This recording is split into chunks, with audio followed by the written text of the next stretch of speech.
Hey all, Joe here with all funnies and games, and today I'll be drawing a new monster for your tabletop campaigns. If you haven't seen the videos I've done of this before, I made a generator table out of 7th Sanctum superpower options, and today that list gave me back the color red, the animal bat, and an explosive or area of effect attack. First thing I wanted to do here was find a diagram of how bat wings worked, so I googled bat anatomy to see how it all goes together. I knew that the wings would be a challenge, but I hadn't realized that there's even more of the, flying skin? Flight leather? Skin flaps? I looked at a diagram, not a vocabulary list. There's more skin for flying between the legs and the tail, and I didn't know that. I wanted a good menacing pose, so I also googled wyvern pose to get some inspiration. A wyvern just means a dragon without the forelegs. It's just got wings and back legs. And lately I've noticed this is becoming a more popular design in pop culture stuff than even your classic dragon.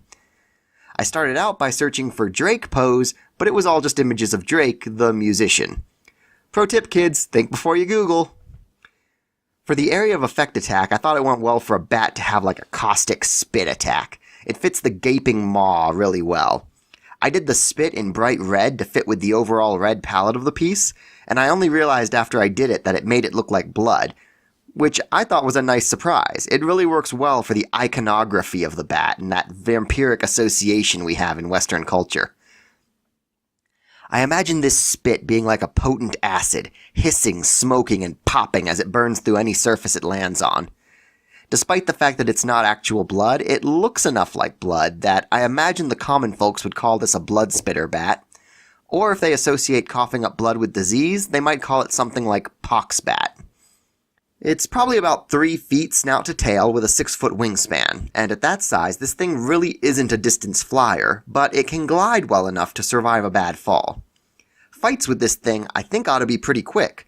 Between the rapid acidity of the spit and the fragility of bones light enough to fly with, you win or you lose in a couple of turns against this thing.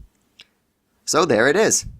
Some quick shoutouts to A Family Show, Brothers Fun Adventures, Cup of Joe, F. Ava Bestanazen, Masera Lari, Lil Miss Headshot, Natia T, Sasha and Paige, and the Twins Day, who've all commented on my recent videos.